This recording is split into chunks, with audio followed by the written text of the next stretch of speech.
Good morning, everyone. It's Carol Williams with Williams Immigration, and we are back for another Monday morning edition of Beyond This Soundbite, where we talk about all things U.S. immigration, typically that have been going on in the past week, but sometimes we'll dip a little bit further back if something is still going on or still, I think, really relevant for you all. So let's dive right in. I wanted to talk about the most recent round of travel bans.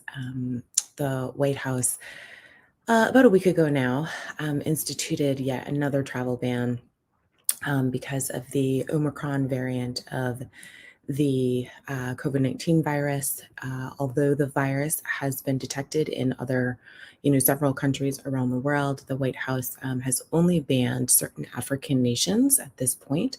And that ban, unlike the other countries where those individuals from all other countries in the world can show that they have a negative COVID test as well as being fully vaccinated, the White House went ahead and reinstituted some, basically the terms of the previous bans that essentially said if you are within one of these countries within the past 14 days prior to wanting to enter the U.S., you will not be allowed to do so at this time. And so those impacted countries are Botswana, Lesotho, Malawi, Mozambique, South Africa, Zimbabwe, and Eswatini.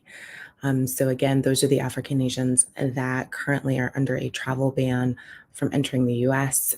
This is significant for some employers and some families because there was really no notice prior to the travel ban. So now we have individuals that are effectively stuck outside of the U.S. Until this travel ban is over.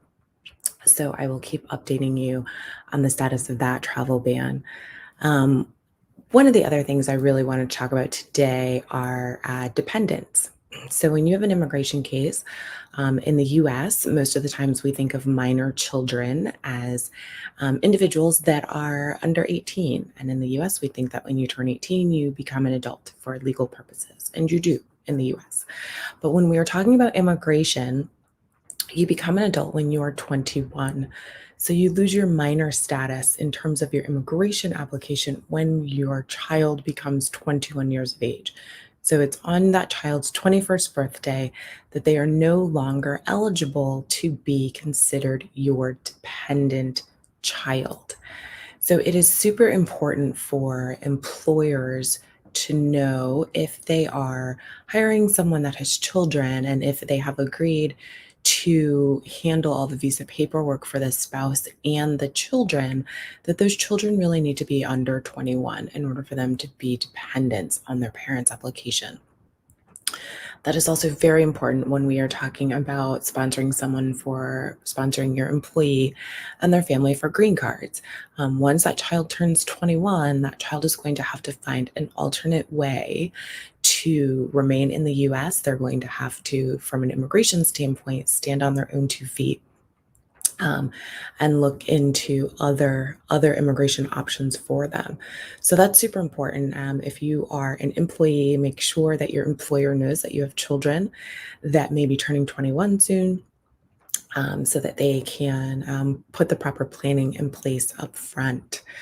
Because we have seen quite a few instances where children were not able to be dependents on their parents' applications. So just everyone keep that in mind. The next thing I wanted to talk to you about are the consular delays. So all the consulates across the world are run and supervised by the Department of State here in the United States in Washington, D.C. We are seeing a tremendous number of backlogs occur in our U.S. consulates. Certainly that is, in large part at this point because of COVID, and our consulates were shut down for safety reasons beginning last year in March. They have slowly reopened. Upon reopening, they are going slow and taking into consideration not only Department of State rules and regulations and health considerations, they're taking into consideration the rules and regulations of the countries and the counties and the cities in which they sit across the world. And they're all trying to just make it work, frankly. Um, but we are seeing a tremendous backlog. Recently, the consulates were allowed to again reprioritize their own caseload in terms of what, the types of cases that they had and how they processed them. During COVID, they were essentially told how to prioritize their cases. And in that prioritization, business cases were last, immediate relative family cases were first. So now consulates are allowed to really reprioritize based on caseload. And because the employment-based cases for well over a year were last in the priority, we saw very little movement in getting individuals work visas that were trying to come to the United States. So hopefully that will change. Um, there was a meeting recently with White House staff with immigration advocates, and they made a few suggestions. I want to let you know what those suggestions were, just in case we start to see some of them actually come to fruition. I want you to know about this up front. So those advocates have asked for expanded interview waivers. Some cases, their interviews are being waived at the consulate, certainly not all. And an interview requires that you go in person.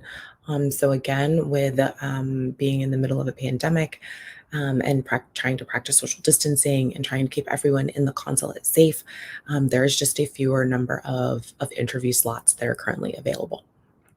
So there has been advocacy for more interview waivers. We have also seen advocacy for remote visa processing that does not include an interview to help them get through their backlog. And also, we've seen advocacy for stateside processing of non-immigrant visa renewals. And this is a great suggestion. It is not something new. This is something that was happening when I first started practicing immigration law over 20 years ago now. Where if there was an individual, they were in the United States, they were looking to renew their non-immigrant work authorized visa. They did not have to, hop on a plane, fly home, make an appointment at a consulate, go into a consulate, bring the whole family with them. We could simply renew it by sending the passports and the relevant information and the application packages into the Department of State here in the United States, and everything was processed in the United States. So that is not a new and different idea. So there really is historical background for that, and that it was happening for many, many years. But I wanted to let you all know that these are three of the top things that were suggested to White House staff in order to make it through the current backlog at the consulates.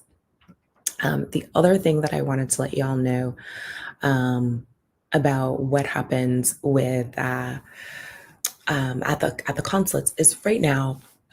We just had a report come out by the Department of State's Office of Inspector General. And so that office is, they kind of poke around the Department of State, see what's going on in terms of policies, efficiencies, inefficiencies, and potentially how the agency can service its constituents and its stakeholders better. And so they found that 10 years ago, an initiative was launched to make the State Department more efficient, and more efficient in terms of its three main focuses. And those main focuses were, or are, I should say, issuing passports and other documents to the public through the consulates, protection at the US borders by making sure that those folks that should be coming in are allowed to come in, and those folks that shouldn't be coming in are not allowed to come in, as well as ensuring the welfare of US citizens abroad. If you don't know, if you are traveling outside of the US and you run into some issues or you have some problems, or just have questions whether you should register with the consulate or not, the consulate is there, and every single US consulate has a US citizen services section. And that is where you can go and call them and ask questions. Oftentimes, they have a dedicated email and or phone number for U.S. citizens to reach the consulate while they are traveling overseas. And so So during this initiative that was started 10 years ago, it was started to really modernize 90 consular legacy systems. So 90 consular software packages, systems, computers, how everything was intermingling at a digital level. And so they found that there was extreme amount of inefficiency in what was going on. They found that systems were not able to communicate with one another. So you could potentially be working in a consulate in Africa and one of the African nations, and then need to communicate with a consulate in one of the consulates in South America, and it was just not the most efficient process. So you can imagine if it is difficult for the staff and the employees within the consulates to communicate with one another and to share information, that just makes the processing of applications that much more difficult. So that is what came out of this 10-year initiative. The OIG, the Office of Inspector General, made 11 recommendations, and apparently Department of State agreed with only 6 of them. So coupled with the OIG report that recently came out, as well as the tremendous backlog, we'll have to see what happens with that report, if there is any actionable things that take place that actually help move the backlog along.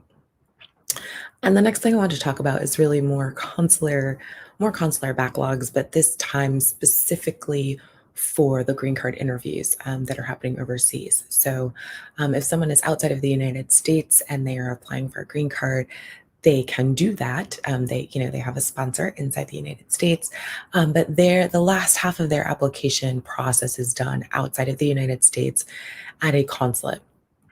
And we've seen, as I've mentioned many, many times on our Monday morning chats, we've seen a great backlog with that. And so in October, we saw that there were 4,006, a little over 400,000 cases that were pending an interview for their green card. Unfortunately, that number really didn't go down that much for November. So hopefully, Department of State is working through that backlog. We understand that COVID is a real problem, but we also understand that people are still waiting on their green cards. So we're trying to, hopefully they will strike an effective balance where these green card applications are starting to move now that they can prioritize their own workload. So only time will tell, but I will definitely keep you updated on that. This is all I want to talk to you about today. So I wanted to kind of make today a little bit quicker for you all.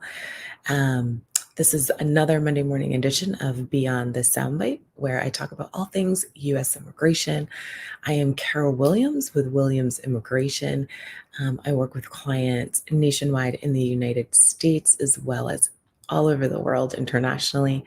If you have some questions, you have some problems, you want to move an employee into the United States, you want to sponsor a family member in the United States, feel free to give my office a call, 954-903-1337, and we will get you set up with a consultation and get you moving.